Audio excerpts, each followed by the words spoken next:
2.5 weeks left in the regular season, and the race for that top seed is heating up. Welcome to This Week in Big Sky Basketball.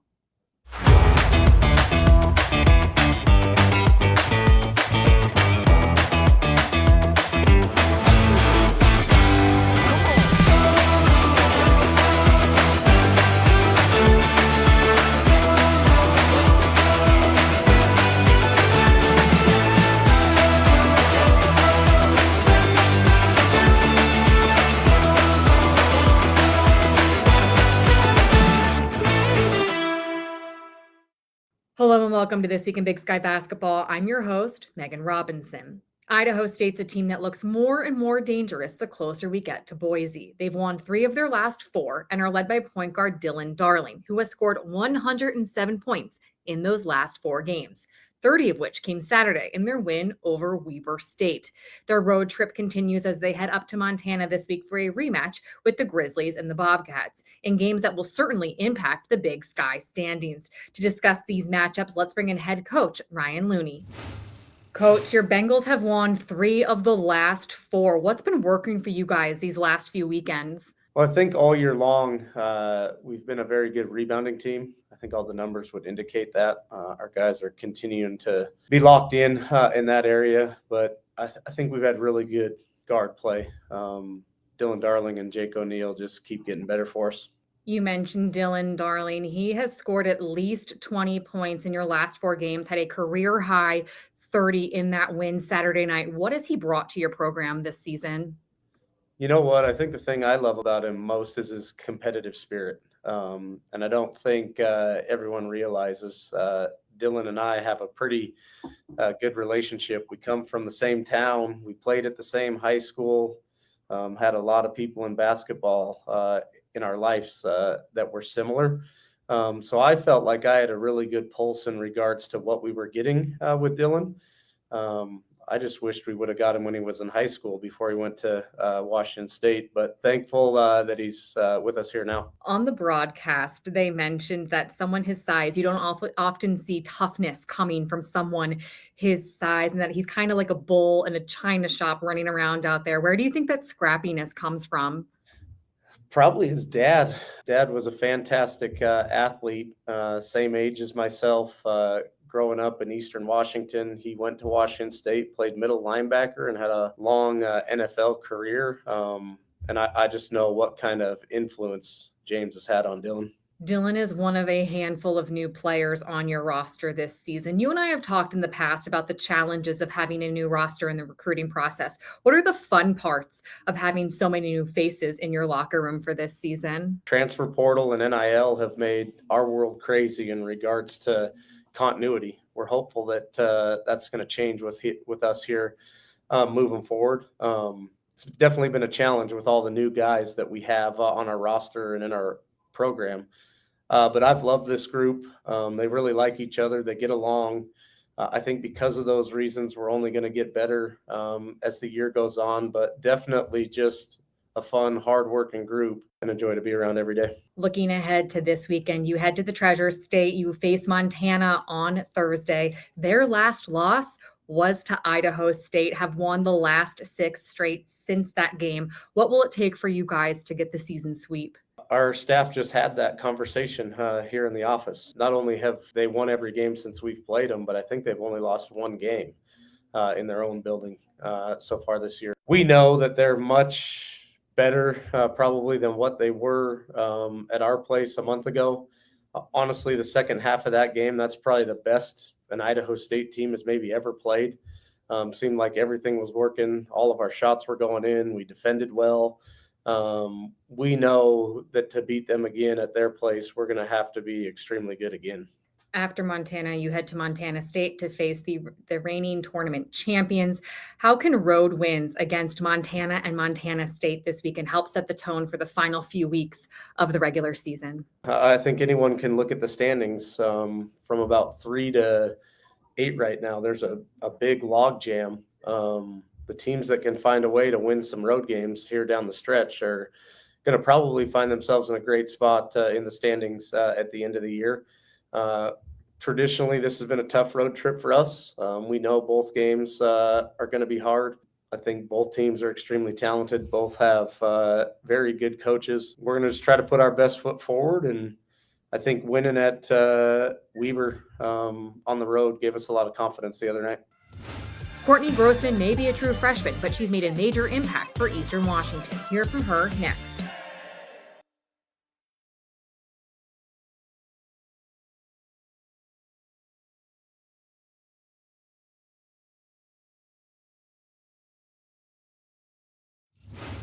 Welcome back to This Week in Big Sky Basketball. I'm Megan Robinson, joined now by Eastern Washington's Courtney Grossman. Courtney, you are a true freshman, the second leading scorer for the Eagles. How would you describe your first season in Cheney? It's just been super fun. It's been, I'm really grateful for the opportunity. I definitely didn't expect it to be going this way when I came in, but I'm super grateful and it's been a lot of fun.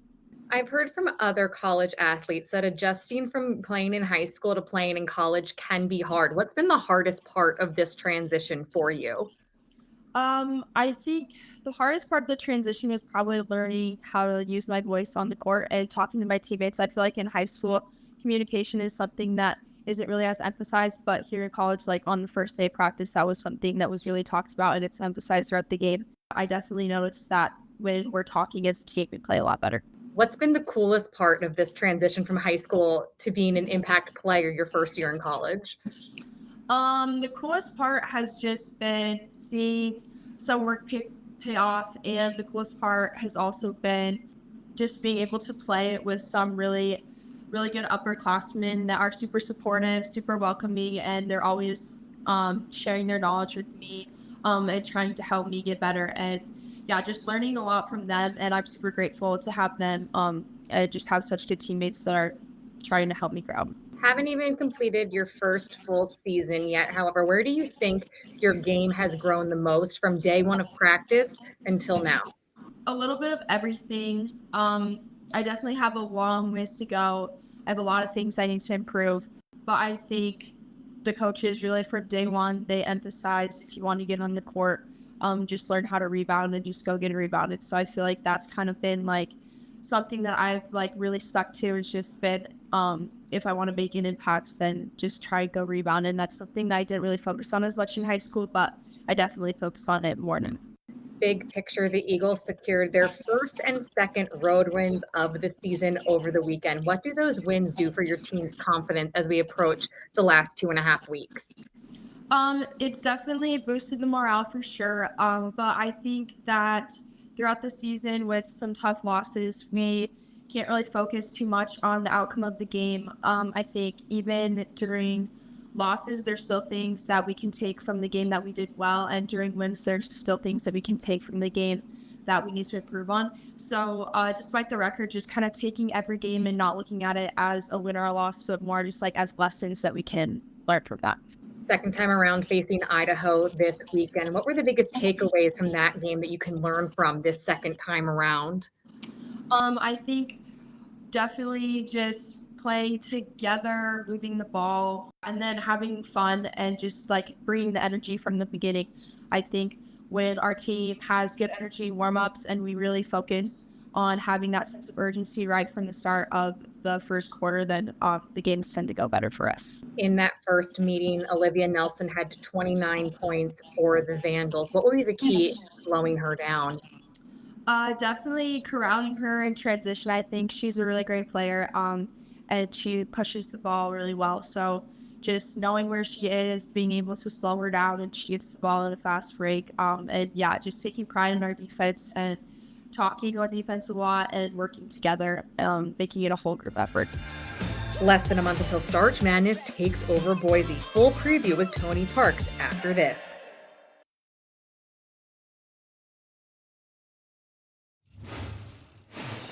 Starch Madness is back this March as the Big Sky men's and women's basketball championships return to Boise. 5 days of heart-pounding action begin on March 8th and run through March 12th, with all 10 Big Sky schools fighting for a bid to the NCAA tournament.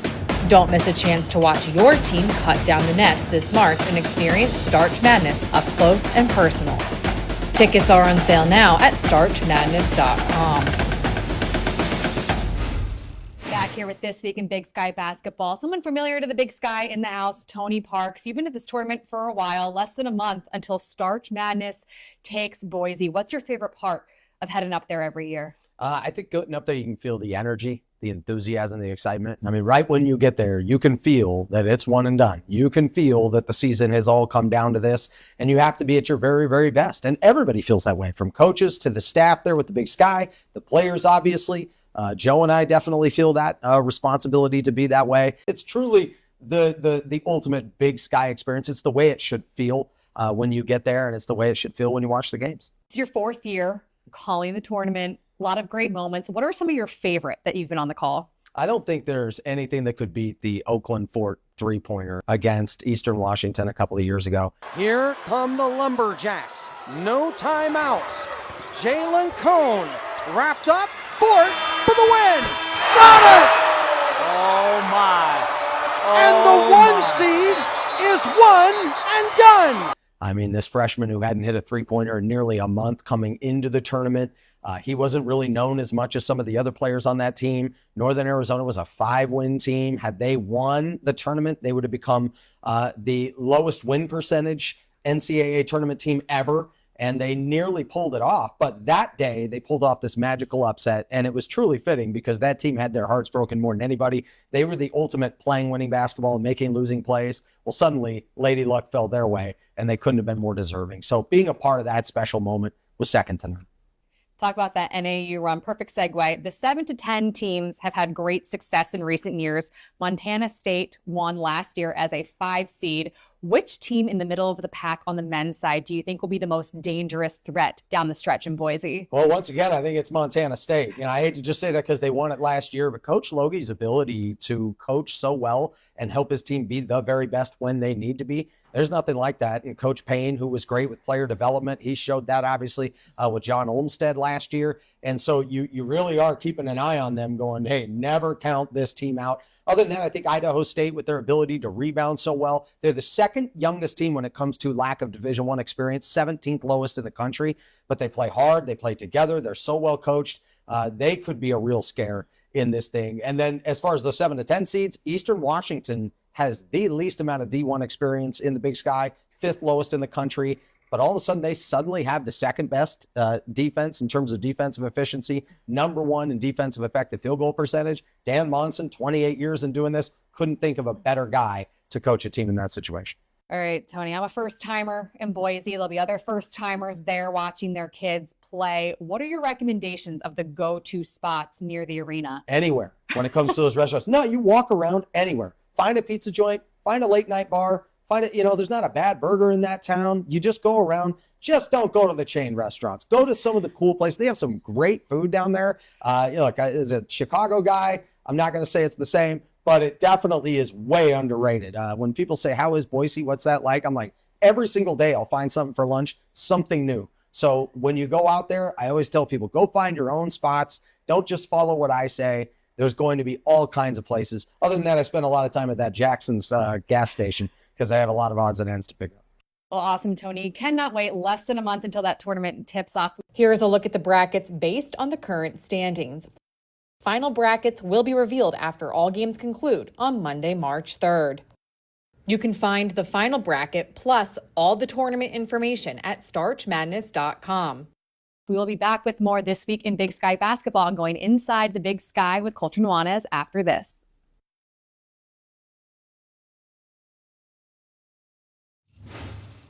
Welcome back to This Week in Big Sky Basketball. I'm Megan Robinson, joined now by Skyline Sports, Colter Nuanez. We're going to go inside the Big Sky presented by Visit Pocatello.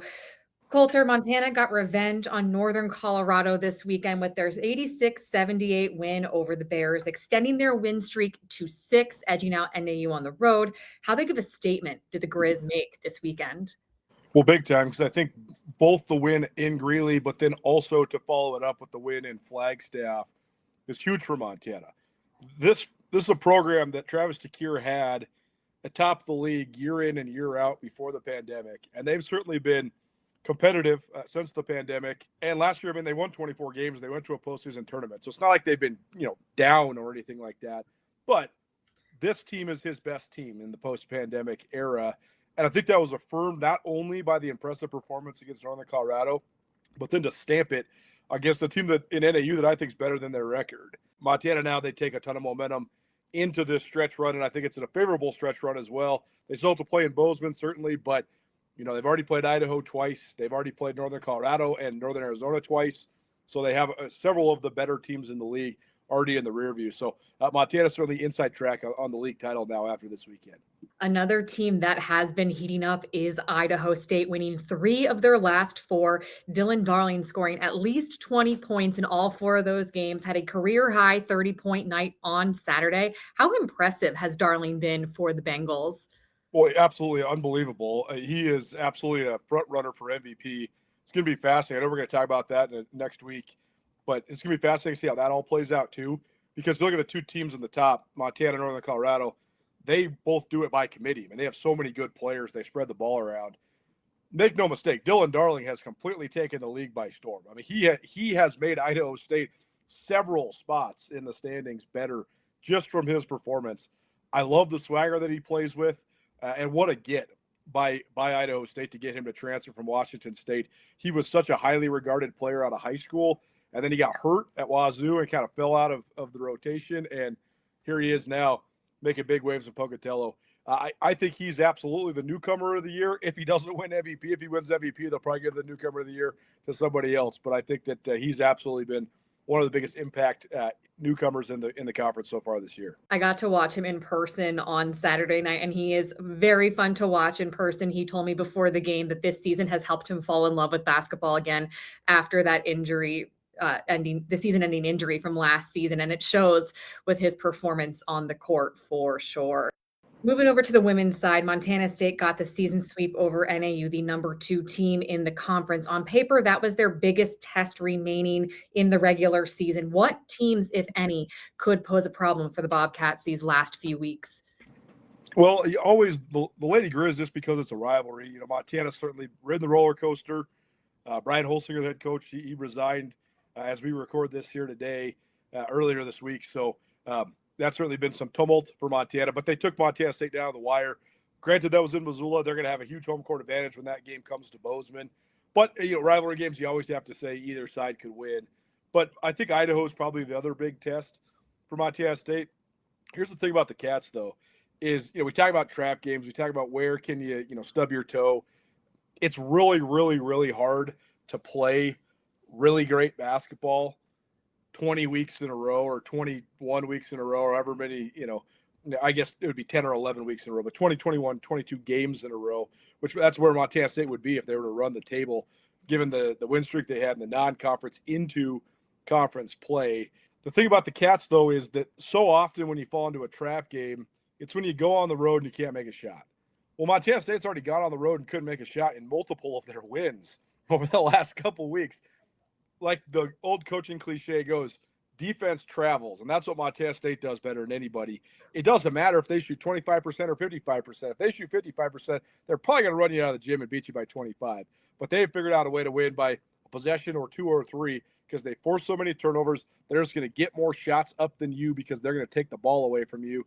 And they just have such incredible depth. When you play 11, it's pretty hard to have all 11 young ladies not find some sort of a rhythm or a groove and have everybody have a cold shooting night. So Montana State continues to roll. And after this last weekend, I do think that they have the most difficult part of their schedule in the rear view. Now I think the biggest opponent Montana State has is the narrative more than just the teams that they're playing. Can they handle the pressure? Like if they have a chance to go undefeated and be the first team in the new scheduling era, basically, the Lady Grizz ran the table several times back in the day, but in terms of the 18 to 20 game schedule in this sort of modern era, no one's ever ran the table in that scenario. If Montana State has the ability to do that, how do they handle the pressure and all the talk about it? I mean, they're getting covered like everybody they are the top team in terms of coverage right now in the conference, I'd say. They're getting play on this show. They're getting play from a regional level. They're obviously getting tons of play in Montana. So how can they handle that pressure? I think that's probably one of, if not their biggest obstacles moving forward. It's going to be fun to see how all this plays out in the final bracket that we get for our tournament in Boise, which is officially less than a month away. If you want to hear more from Colter and his Big Sky basketball insight, tune into Around the Big Sky Women's Hoops, 4 p.m. Wednesdays Mountain Time, and Around the Big Sky Men's Hoops, 4 p.m. Thursdays Mountain Time, everything on Skyline Sports. Colter, I really appreciate you being here every week. Thanks so much for having me. And thank you all for joining me for another episode of This Week in Big Sky Basketball. I will see you all next Wednesday for our regular season finale.